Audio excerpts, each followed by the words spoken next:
এখন এই জোট যদি শেষ পর্যন্ত না হয় তরুণ, তার মানে অপোজিশন ভোট ডিভাইডেড হয়ে গেলে লাভ তো না। আমি তো খুব মজা দেখছিলাম, পপকর্ন মিস করছিলাম। দেখো, বন্ধু ভাগে সন্তান লাভের আশা বামফ্রন্টের অতি পুরনো। 2016 সালে কংগ্রেসকে নিয়ে ভাবলো এবার একটা সন্তান হবে, হলো না।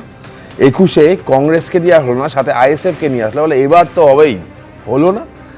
2000 তারপর বাই ইলেকশনে যদিও বাম, কংগ্রেস, আইএসএফ সব মিলে একজন সন্তান আসলো পৃথিবীতে, সন্তান টিকলো না। 26-এ এখন 4-এর জোট চাই। তো কংগ্রেস, আইএসএফ, হুমায়ুন সবাইকে নিয়ে কিন্তু সন্তান লাভ কি হবে, প্রশ্ন থাকবে।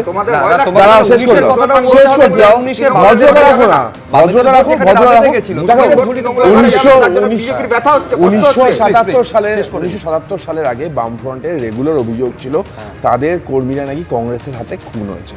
পোস্ট 77 কংগ্রেস অভিযোগ করত তাদের কর্মীরা বামফ্রন্টের হাতে খুন হয়েছে।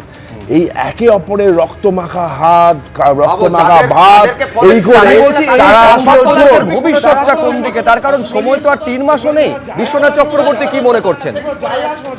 দেখো, আমি প্রথমে বলবো যে শুভঙ্কর সরকার কিন্তু এর আগে একাধিকবার বলেছে 294টা আসনে কংগ্রেস প্রার্থী তৈরি করে রাখতে হবে।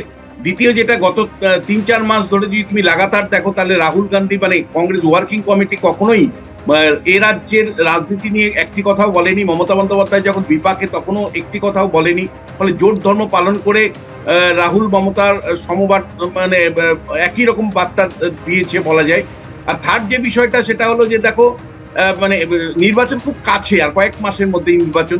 যৌথভাবে আন্দোলন করে জোটটা গড়ে তুলতে পারত, সেই উদ্যোগ কিন্তু না শুভঙ্কর সরকার নিয়েছে না মোহাম্মদ সেলিম নিয়েছে। কিন্তু ফাইনালি যে কথাটা বলতে চাই, আমি এতদিন তোমার স্টুডিওতে বিশ্লেষণ করেছি যে মধ্যবিত্ত মুসলিম সমাজের একটা চাহিদা আছে যে তাদের উন্নয়নের প্রশ্নে, তাদের শিক্ষা স্বাস্থ্যের প্রশ্নে একটা আলাদা রাজনৈতিক দল তৈরি করা। যেমন করে ইউডিএফ আসামে আছে, মুসলিম লীগ কেরালায় আছে, সেরকম একটা স্বাধীন ভাবে তারা দল তৈরি করতে চাইছে। যদি হুমায়ুন কবির সমস্ত রাজনৈতিক দলগুলোকে সঙ্গে নেয়, তাতে তাদের আদতে কোনো লাভ হবে কিনা সেই অঙ্ক আমি এখনো কষিনি।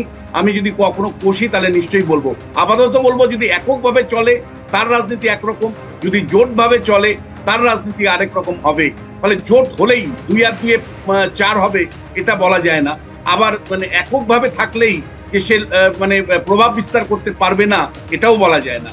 ফলে এইটা আমি তোমাকে পরিষ্কার করে বলতে চাই, মধ্যবিত্ত মুসলিম সমাজের মধ্যে একটা আকাঙ্ক্ষা আছে তাদের নিজস্ব পরিচিতি, নিজস্ব রাজনৈতিক দল নিয়ে।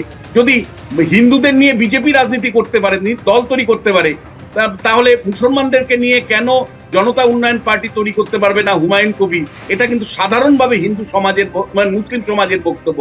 সেই মুসলিম সমাজের দল জনতা উন্নয়ন পার্টি আরো 5টা দলের সাথে ধর্মের উপর ভিত্তি করে রাজনীতি করা, এটা বাংলার মানুষ অ্যাকসেপ্ট করবে না, অ্যাকসেপ্ট করবে না। বাঙালিরা অ্যাকসেপ্ট করবে না।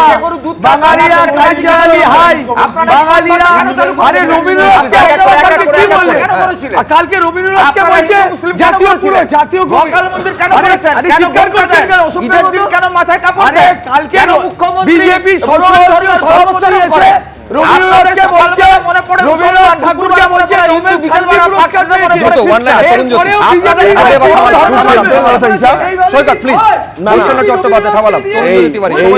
এই হুমায়ুন আর সেলিম বাবুর এই মানে বামেদের জোটটা 100% হালাল জোট হচ্ছে। এদের ইনকিলাব জিন্দাবাদ হবে না, ইনকিলাব নারায়ে তাকবীর হবে। মুসলিম লীগের পার্টি, মুসলিমদের পার্টি, 30% পার্টি। এখন এই জোট নিয়ে যাবতীয় জল্পনা চলছে, সম্ভাবনার কথা বলা হচ্ছে। এখন এই জোট শেষ পর্যন্ত কোন দিকে বাস্তবায়িত হয়, সেই বাস্তবায়নের পথে আলটিমেটলি বাস্তবায়িত হলে সেখানে কংগ্রেস থাকবে কি না থাকবে, এ তো তাদেরই সিদ্ধান্ত নিতে হবে। সেই সিদ্ধান্ত কতদিনে নেওয়া হয় সেদিকে আমাদের নজর থাকবে। এবিপি আনন্দ, এগিয়ে থাকে, এগিয়ে রাখে।